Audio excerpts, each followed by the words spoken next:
Well, I really don't think that I'd heard of a Fulbright award until graduate school. I received an email, and UCA had put out some information that there would be a meeting, and my mentor and one of my advisors in the speech pathology department, Mary Jo Cooley Heidecker, had suggested that I consider applying because she knew that I was passionate about global issues and specifically the Hispanic population. So I went to an informational meeting held by Dr. Wallace in the Honors College, and she also encouraged me to apply.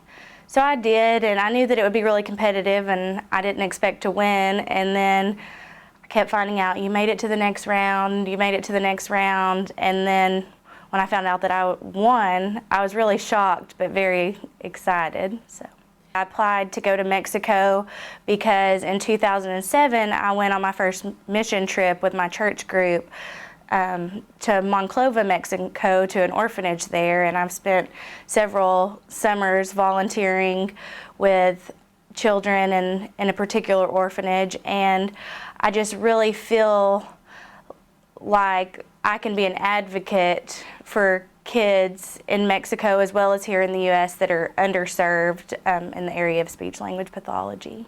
The grant period is for approximately 9 months, so from mid-August to mid-May, and I'll be working with Dr. Donna Jackson Maldonado, and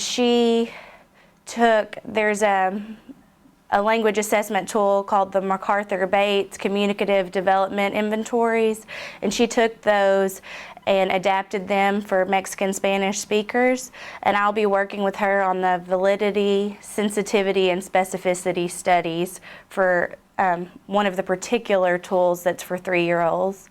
And what it is it's a kind of a parent questionnaire that parents check off, my child is saying this, my child has reached these speech and language milestones, and it can kind of predict if they're on track for their age or if they're at risk for a delay. And so what I would be doing is making sure that that test measures what it says it measures and that it doesn't over-identify kids for being at risk. As I said before, I really hope to improve my Spanish proficiency to a level to where I can feel good about saying I'm bilingual, not just proficient in Spanish. So I look forward to immersing myself in the culture and meeting people. It's going to be a fantastic opportunity to work with Dr. Jackson Maldonado, and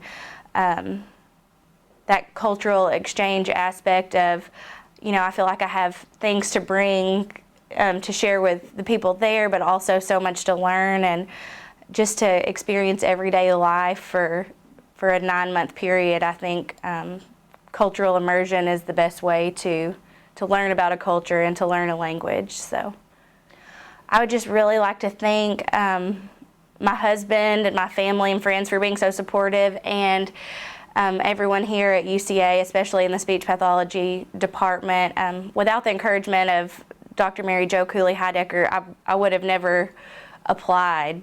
And she introduced me to research in grad school, and she just encouraged me to focus in on my area, and she said, if you don't apply, there's no way you're going to get it. And so I took that risk and I applied, and I can't believe that I got it, but I'm very, very excited and very grateful.